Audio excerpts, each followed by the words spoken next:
ഉണ്ടാകും. നമ്മുടെ പാർട്ടിയുടെ തന്നെ വിവിധ തലങ്ങളിൽ നേതൃപരമായ പങ്കുവഹിച്ചിരുന്ന ചില സഖാക്കളെയും കോവിഡിന്റെ കാലഘട്ടത്തിൽ നമുക്ക് നഷ്ടപ്പെട്ടു. അക്കൂട്ടത്തിൽ അരീക്കോടിനെ സംബന്ധിച്ചിടത്തോളം ആലങ്കാരികതയുടെ സ്പർശം ഒട്ടുമില്ലാതെ നിസ്സംശയം നമുക്ക് പറയാനാവും ഒരിക്കലും പരിഹരിക്കാനാവാത്ത ഒരു നഷ്ടമാണ് അബ്ദുറഹ്മാൻ സഖാവിന്റെ വിയോഗം.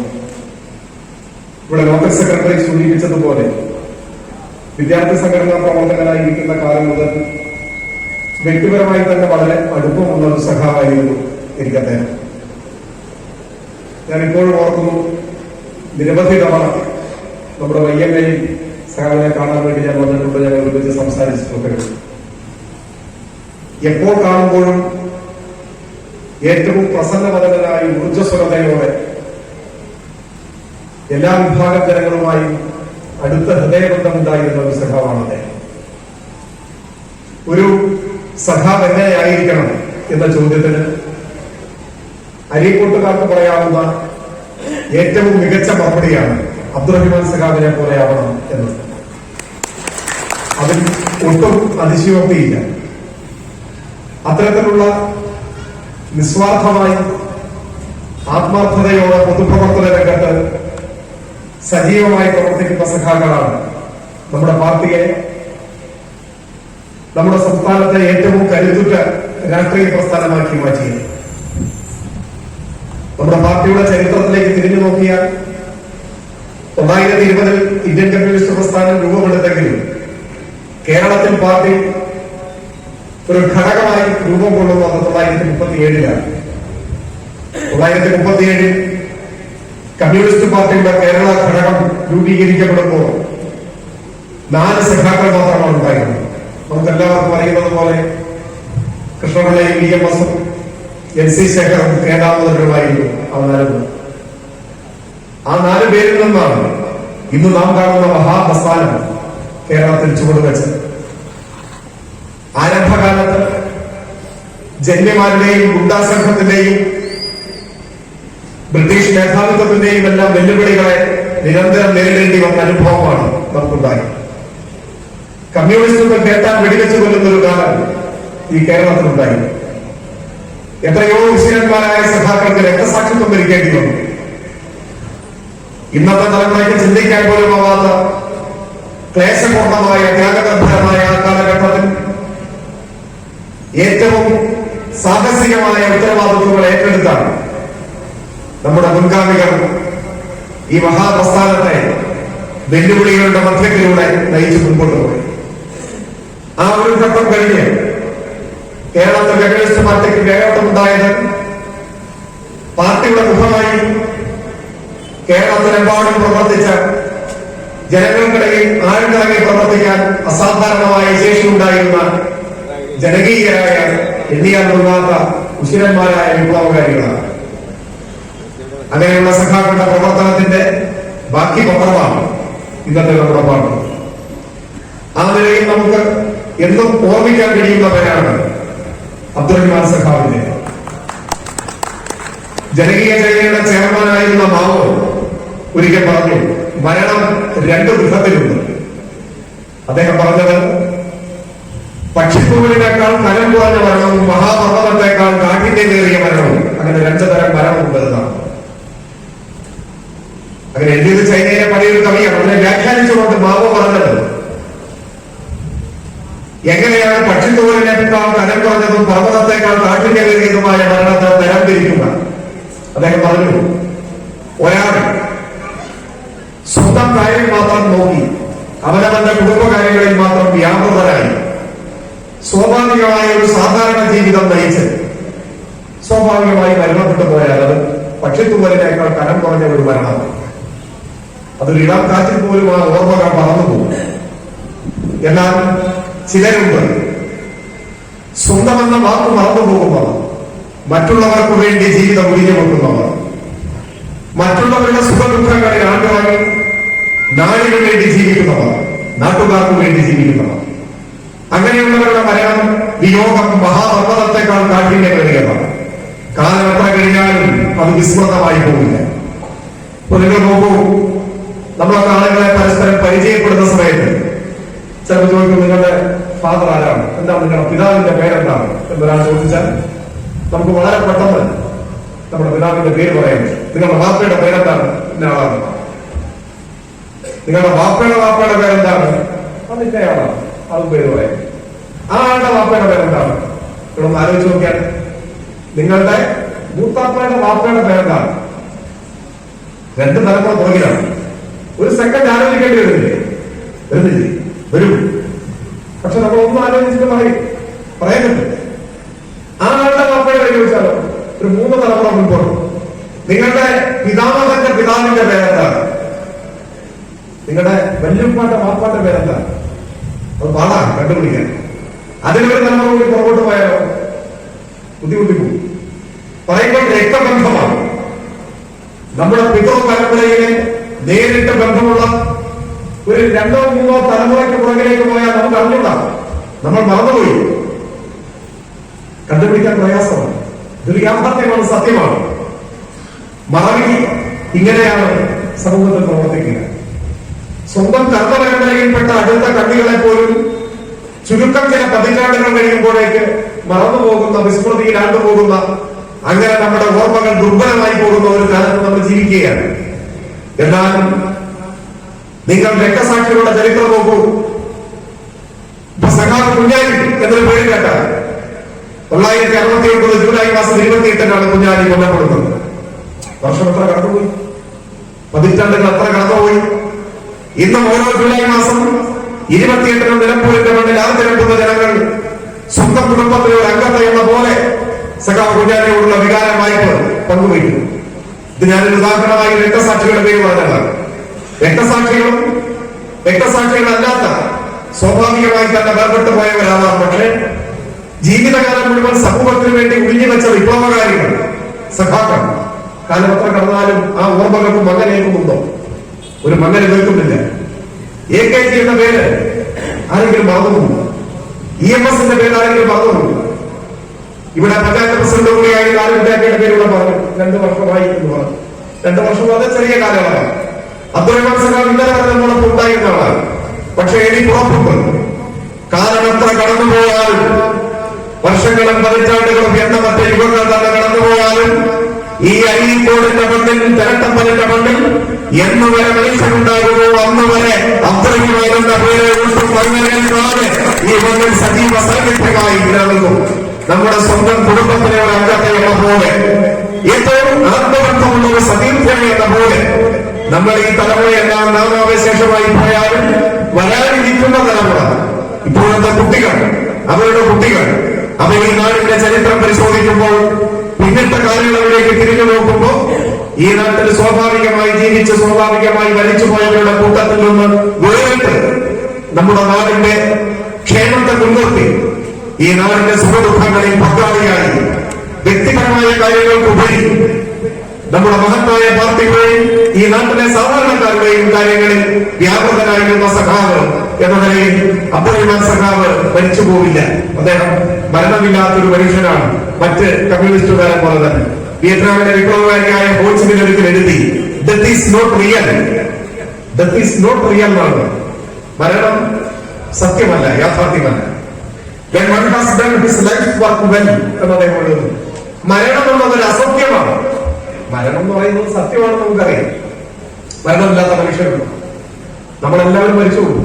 ഇന്നല്ലെങ്കിൽ നാളെ തീർത്തും നിസ്സഹായരായി മരണത്തിന് കീഴടങ്ങേണ്ടി വരുന്ന മനുഷ്യരാണ് നമ്മളെല്ലാവരും. നമ്മളൊന്നും ചിന്തിക്കാറില്ല എന്ന് മാത്രമേ എല്ലാവരും മരിച്ചു. വൈദ്യശാസ്ത്ര രംഗത്തെ വിസ്മയകരമായ പുതിയ കണ്ടുപിടുത്തങ്ങൾക്ക് പോലും മരണത്തെ മറികടക്കാൻ കഴിഞ്ഞിട്ടില്ല. അപ്പൊ മരണം യാഥാർത്ഥ്യമാണ്. മരണമാണ് ഒരു പക്ഷെ ജീവിതത്തിലെ ഏറ്റവും ചിരന്തനമായ സത്യം. എങ്കിലും ഹോച്ചിമിൻ പറയുകയാണ്, മരണം അസത്യമാണ്, മരണം ഒരു കളവാണ്.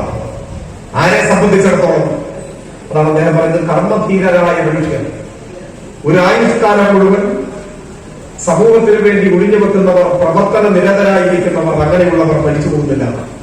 അവർ മരിച്ചുപോയാലും ജനഹൃദയങ്ങളിൽ ജീവിക്കും. ഹോച്ചിമിൻ പറഞ്ഞത് തന്നെയാണ് മറ്റൊരർത്ഥത്തിൽ മാധവം വ്യാഖ്യാനിച്ചത്. നമ്മളെല്ലാം ഓരോ സഖാക്കളുടെയും അനുസ്മരണ ദിനങ്ങളിൽ തൊണ്ടപൊട്ടി വിളിക്കുന്ന മുദ്രാവാക്യമുണ്ട്. ഇല്ലേ ഇല്ല, മരിച്ചിട്ടില്ല, ജീവിക്കുന്നു ഞങ്ങളിലൂടെ, ഞങ്ങളിലൊഴുകും ചോരയിലൂടെ എന്നൊക്കെ. അത് അനുസ്മരണത്തിന്റെ നിമിഷാർത്ഥങ്ങളിൽ, ആവേശത്തള്ളിച്ചയുടെ മുഹൂർത്തങ്ങളിൽ ആലങ്കാരികമായി പുറപ്പെടുവിക്കുന്ന വാക്യപ്രയോഗങ്ങളല്ല. അക്ഷരാർത്ഥത്തിൽ സ്വന്തം ഹൃദയത്തിൽ തൊട്ട് നാം എടുക്കുന്ന ഒരു പ്രതിജ്ഞയാണ്. അർത്ഥപൂർണമായ ഒരു രാഷ്ട്രീയ പ്രഖ്യാപനമാണ്.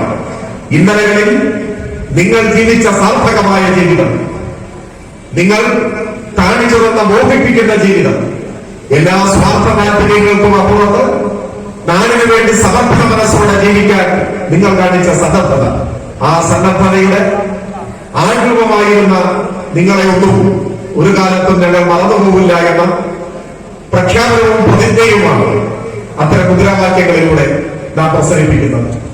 അതിനുവാക്ക് നേതൃത്വം കൊടുത്ത നമ്മുടെ പ്രസ്ഥാനം പുതിയ കാലഘട്ടത്തിൽ പുതിയ ഉത്തരവാദിത്വങ്ങൾ ഏറ്റെടുത്തുകൊണ്ട് മുൻപോട്ട് പോവുകയാണ്. കേരളത്തിന്റെ ചരിത്രത്തിൽ ആദ്യമായി ഇടതുപക്ഷം തുടർ ഭരണത്തിലേക്ക് കടന്നു വന്നിരിക്കുകയാണ്. ഇതൊരു പുതിയ ചരിത്രമാണ്. നമ്മുടെ രാജ്യത്ത് മതനിരപേക്ഷ ചിന്താഗതി വെച്ച് പുലർത്തുന്നവരും സംഘപരിവാർ ഭീകരതയുടെ നിലപാട് സ്വീകരിക്കുന്നവരുമായ സകല മനുഷ്യരും, കമ്മ്യൂണിസ്റ്റുകാർ മാത്രമല്ല, എല്ലാവരും പ്രതീക്ഷയോടുകൂടി ഉറ്റുനോക്കുന്ന ഒരു നാടായി കേരളം മാറി. ഇന്ന് കേരളം ഒരു പ്രതീകമാണ്. മതനിരപേക്ഷതയുടെ പ്രതീകം, ഫാസിസ്റ്റ് വിരുദ്ധതയുടെ പ്രതീകം, ബദൽ രാഷ്ട്രീയത്തിന്റെ പ്രതീകം. ഇന്ത്യ ഇരുളടഞ്ഞ ഒരു യുഗത്തിലേക്ക് കാലെടുത്ത് വയ്ക്കുമ്പോൾ പ്രകാശപൂരിതമായ രാഷ്ട്രീയത്തിന്റെയും പ്രത്യയശാസ്ത്രത്തിന്റെയും ഒരു വഴിത്താനം നയിക്കാൻ കേരളത്തിനാണ് സാധിക്കുന്നത്. കേരളത്തിന് വെളിയിൽ ഈ ജനവിരുദ്ധമയങ്ങൾക്കെതിരായി പൊരുതുന്ന ഇന്ത്യയിലെ സകല മനുഷ്യർക്കും പകർന്നു നൽകുന്ന ഊർജം ചെറുതല്ല, വലിയ ഊർജമാണെന്നുള്ളത്. ഈ കഴിഞ്ഞ തെരഞ്ഞെടുപ്പിൽ കേരളത്തിൽ വീണ്ടും ഇടതുപക്ഷം വിജയിച്ചപ്പോൾ ആ വിജയം നമ്മുടെ രാജ്യത്തെമ്പാടുമുള്ള മനുഷ്യപക്ഷത്ത് അടിയുറച്ചു നിൽക്കുന്നവർക്ക് നൽകിയ ആവേശവും പ്രതീക്ഷയും ചെറുതല്ല. കേരളം പ്രതീക്ഷയുടെ നാടാണ്. കേരളം ബദൽ നയങ്ങൾ വർദ്ധിപ്പിച്ചുകൊണ്ട് നമ്മുടെ രാജ്യത്തിന് ശരിയായ വഴി കാട്ടുന്ന ഒരു നാടാണ്. ഈ സംസ്ഥാനത്തിന് നേതൃത്വം കൊടുക്കുന്ന, നമ്മുടെ ഗവൺമെന്റിന് നേതൃത്വം കൊടുക്കുന്ന നമ്മുടെ പാർട്ടി നമ്മുടെ രാജ്യത്തെ തന്നെ അടിച്ചമർത്തപ്പെടുന്ന ജനവിഭാഗങ്ങളുടെ പ്രതീക്ഷയായി മാറിയ ഒരു ചരിത്രഘട്ടത്തിലാണ് നമ്മളിവിടെ നിൽക്കുന്നത്. നമ്മുടെ രാജ്യം അതീവ ഗുരുതരമായ വെല്ലുവിളികളെയാണ് നേരിടുന്നത്. ഞാനതെല്ലാം വിശദീകരിക്കുന്നില്ല. നമ്മുടെ പാർട്ടിയുടെ ജില്ലാ സെക്രട്ടറി അംഗമായ അനിലേട്ടൻ ഉൾപ്പെടെ അസൈനാക്കുകയും നാസർപ്പുറായി എല്ലാവരും ഇവിടെ വേദിയിലുണ്ട്. ഇവരെല്ലാവരും തുടർന്ന് പ്രസംഗിക്കും എന്നെനിക്കറിയാം. ഞാൻ അതുകൊണ്ട് ദീർഘമായ കാര്യങ്ങളിലേക്കൊന്നും കടന്നു പോകുന്നില്ല. നമ്മുടെ രാജ്യം ഈ കോവിഡ് മഹാമാരി പൊട്ടിപ്പുറപ്പെട്ടില്ലായിരുന്നെങ്കിൽ ഒരു പക്ഷേ ഇതിനേക്കാൾ കാഠിന്യമേറിയ വെല്ലുവിളികളിലൂടെ കടന്നു പോകേണ്ടി വരുമായിരുന്നു എന്നാണ് പല രാഷ്ട്രതന്ത്രജ്ഞന്മാരും ചൂണ്ടിക്കാണിക്കുന്നത്. നിങ്ങൾ ഓർക്കുന്നുണ്ടാവും, 2020 മാർച്ചിൽ കോവിഡ് പൊട്ടിപ്പുറപ്പെട്ടതിന് വലിയ വെല്ലുവിളിയായി മാറിയ ആ സന്ദർഭം, ആ സമയത്ത് നാം ഒരു സമരമുഖത്തായി, ഇന്ത്യ ഒരു സമരമുഖത്തായി. പൗരത്വ ഭേദഗതി നിയമത്തിനെതിരായി രാജ്യമെമ്പാടും സമരരംഗത്തേക്ക് കടന്നു വന്ന് ആ സമരം തീക്ഷണമായി ആളിപ്പിളരുമ്പോഴാണ് കോവിഡ് പൊട്ടിപ്പുറപ്പെട്ടത്. അപ്പൊ ആ സമരങ്ങളെല്ലാം താൽക്കാലികമായി നിർത്തിവെക്കേണ്ടി വന്നു. രാജ്യം മുഴുവൻ ഈ മഹാവ്യാധിക്കെതിരായ ജാഗ്രതയിലേക്ക് ചുവടുവെച്ചു. ആ നിയമത്തിന്റെ പ്രത്യേകത മറ്റേതെങ്കിലും എതിർക്കപ്പെട്ട നിയമങ്ങളുടെ ഗണത്തിൽപ്പെടുത്താവുന്ന ഒന്നല്ല പൗരത്വ ഭേദഗതി നിയമം. അത് ഇന്ത്യയെ മതരാഷ്ട്രമാക്കി മാറ്റുന്നതിന്റെ ആദ്യപടിയായി. മതനിരപേക്ഷ രാഷ്ട്രത്തെ മതരാഷ്ട്രമാക്കി മാറ്റാനും അതുവഴി RSSന്റെ ആസൂത്രിതമായ അജണ്ട നടപ്പാക്കാനുമുള്ള ആദ്യത്തെ ചുവടുവയ്പ്പാണ് പൗരത്വ ഭേദഗതി നിയമത്തിലൂടെ ഗവൺമെന്റ് തുടങ്ങി വെച്ചത്.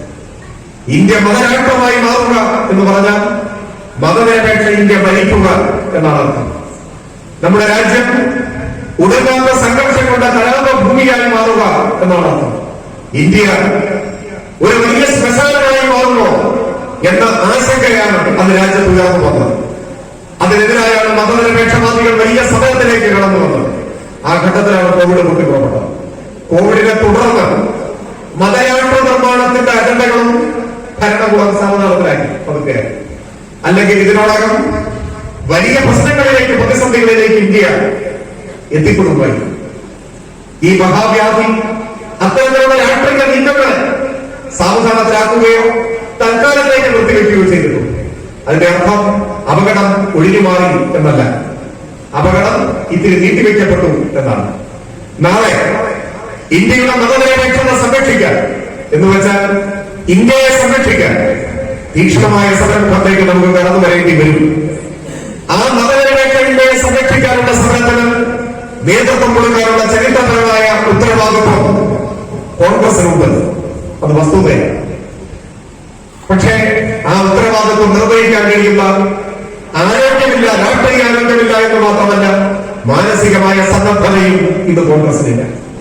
കോൺഗ്രസ് കുറെ തെരഞ്ഞെടുപ്പുകളിൽ പരാജയപ്പെട്ടു എന്നതോ ഇന്ത്യൻ പാർലമെന്റിൽ എംപിമാരുടെ എണ്ണം പോലെ എന്നതോ മാത്രമല്ല പ്രശ്നം. അത് മാത്രമല്ല, മതനിരപേക്ഷ നിലപാടുകൾ ഉയർത്തിപ്പിടിക്കാനും വർഗീയ ഫാസിസത്തിനെതിരായ നിലപാട് സ്വീകരിക്കാനുള്ള മാനസികമായ സന്നദ്ധത ഇന്ന് കോൺഗ്രസിനില്ല. ആ സന്നദ്ധത നഷ്ടപ്പെട്ടു.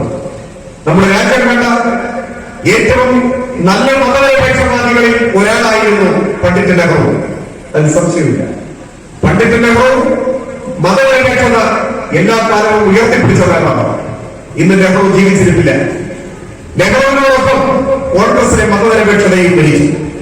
പണ്ഡിറ്റ് നെഹ്റുവിന് ശേഷം മതനിരപേക്ഷതയിൽ വെള്ളം ചേർക്കാത്ത മതനിരപേക്ഷത ഉയർത്തിപ്പിടിക്കുന്ന ഒരു നേതാവ് കോൺഗ്രസിനുണ്ടായിട്ടില്ല. ഇന്ദിരാഗാന്ധി ഉൾപ്പെടെയുള്ളവർ നെഹ്റുവിന്റെ മതനിരപേക്ഷ പൈതൃകത്തെ പിൻപറ്റാൻ സാധിക്കാതെ പോയ കോൺഗ്രസിന്റെ നേതാക്കന്മാരാണ്. അങ്ങനെ വന്ന് എനിക്ക് തോന്നുകയാണ് ഞാൻ ബി ജെ പിയിലേക്ക് പോകും എന്ന് പറയാൻ ഒരു മടിയുമില്ലാത്ത ഒരു അർത്ഥ ബി ജെ പി കാരൻ ഇന്ന് കേരളത്തിൽ കെ പി സി സിയുടെ പ്രസിഡന്റായി മാറി. അതാണ് അദ്ദേഹത്തിന്റെ പ്രത്യേകത. കേരളത്തിലെ കെ പി സി സി പ്രസിഡന്റുമാരും ഇപ്പോഴത്തെ പ്രസിഡന്റിന്റെ പ്രത്യേകത ഒരുപക്ഷെ കേരളത്തിലെ കോൺഗ്രസിന്റെ ചരിത്രത്തിലെ ആദ്യത്തെ അർത്ഥ ബി ജെ പി കാരനും പൂർണ്ണ ഗുണ്ടയുമായ പ്രസിഡന്റ് എന്നതാണ് ഇപ്പോഴത്തെ കെ പി സി സി പ്രസിഡന്റിന്റെ പ്രത്യേകത. അങ്ങനെ അർത്ഥ ബി ജെ പി കാരൻ എങ്ങനെ വർഗീയതക്കെതിരെ പോരാടാൻ സാധിക്കും? വർഗീയതക്കെതിരെ വിട്ടുവീഴ്ചയില്ലാത്ത നിലപാട് സ്വീകരിക്കാൻ കഴിയും?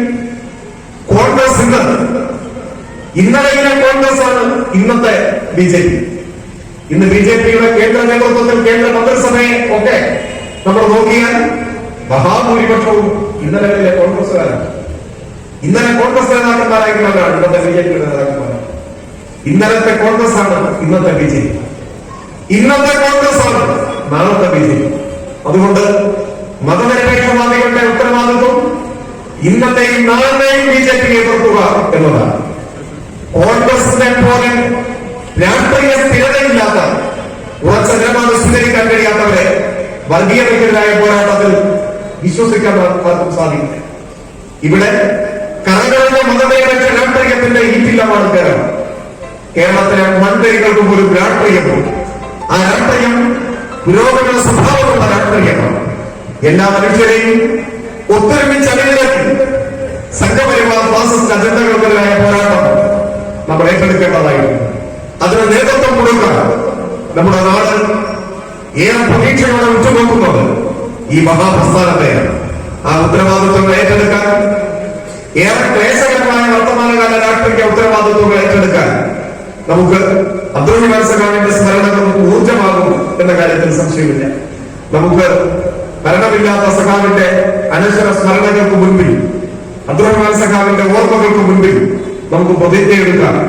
സഖാവ് ഉയർത്തിപ്പിടിച്ച പതാകയും സ്വന്തം ജീവനേക്കാൾ വലുതായി എഴുതിയ രാഷ്ട്രീയ മൂല്യങ്ങളും ഒരു ചെറിയ പോറൽ പോലും ഏൽക്കാതെ അരീക്കോടിന്റെ മണ്ണിൽ കൂടുതൽ ബലപ്പെടുത്താൻ, ദൃഢമാക്കാൻ, ഈ മണ്ണിൽ എല്ലാ മനുഷ്യരുടെയും ഏക രാഷ്ട്രീയ പ്രസ്ഥാനം എന്ന നിലയിലേക്കുള്ള മഹത്തായ വളർച്ചയുടെ പുതുപ്പിന് സഖാവിന്റെ ഓർമ്മകളെ ഇന്ധനമായി സ്വീകരിച്ച് നമുക്ക് മുൻപോട്ട് പോകാൻ സാധിക്കട്ടെ എന്ന് ആശിച്ചുകൊണ്ട് എല്ലാ സഖാക്കളെയും ഹൃദയപൂർവ്വം അഭിവാദ്യം ചെയ്തുകൊണ്ട് ഞാൻ എന്റെ വാർത്ത നിർത്തുന്നു. അഭിവാദം.